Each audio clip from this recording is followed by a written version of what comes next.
Hi friends, இப்போ என்ன பார்க்க போகிறோன்னா அரிசி பருப்பு சாதம் தாங்க செய்ய போகிறோம். வாங்க வீடியோக்குள்ளே போகலாம். அடுப்பத்தை வச்சு மேலே குக்கர் வச்சாச்சுங்க. குக்கர் சூடாயிடுச்சு. இப்போ எண்ணெய் தேவைங்கிற அளவு ஊற்றிக்கலாம். எண்ணெய் காஞ்சிருச்சு. கடுகு அரை ஸ்பூன் போட்டுக்கலாம். கடுகு நல்லா வெடிச்சிருச்சுங்க. இப்போ உளுந்த பருப்பு அரை ஸ்பூன், கடலைப்பருப்பு அரை ஸ்பூன், சீரகம் ஒரு ஸ்பூன் சேர்த்திக்கலாம். கடலைப்பருப்பு உளுந்து பருப்பெல்லாம் சேர்ந்து வந்துருச்சு. இப்போ 2 பெரிய வெங்காயம் நல்லா பொடி பொடியாக கட் பண்ணி வச்சுருக்கேன். பூண்டு ஒரு 10 பல் நல்லா பொடி பொடியாக கட் பண்ணி வச்சுருக்கேன். அதையும் சேர்த்திக்கலாம்.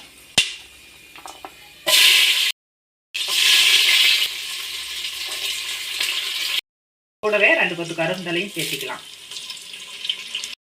சேர்த்திட்டு நல்லா மிக்ஸ் பண்ணி வச்சுக்கலாம்.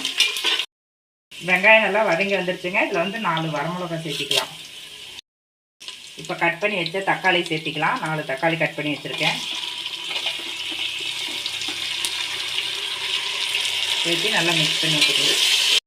உப்பு தேவைங்கிற அளவுக்கு சேர்த்திக்கலாம். கல்லுப்பு தான் சேர்த்திக்கிறேன்.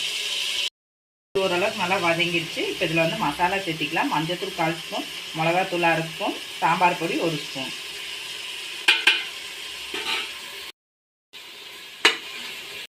அரிசியும் பருப்பும் நல்லா கழுவி எடுத்துகிட்டு வந்தாச்சுங்க. இதில் 4 டம்ளர் போட்டிருக்கேன். பருப்பு 2 டம்ளர் போட்டிருக்கேன். தண்ணி 5 டம்ளர் ஊற்றணும். போட்டு நல்லா கழுவி எடுத்துகிட்டு வந்தாச்சு. இதை சேர்த்திக்கலாம். சேர்த்துனதுக்கப்புறம் நல்லா மிக்ஸ் பண்ணி எடுத்துக்கலாம். தண்ணி சேர்த்திக்கலாம். தண்ணி ஊற்றிட்டு உப்பு பார்த்துட்டு இப்போ மூடி வச்சிடலாங்க. மூடி வச்சு விசில் போட்டுக்கலாம். விசில் வரட்டும். இப்போ ஒரு விசில் வந்துருச்சுங்க. ஏரம் நல்லா வந்துருச்சு. ஓப்பன் பண்ணி பார்க்கலாம். பருப்பு சாதம் சூப்பராக ரெடி ஆகிடுச்சு. இப்போ நல்லா கிளறி கொடுத்துக்கலாம்.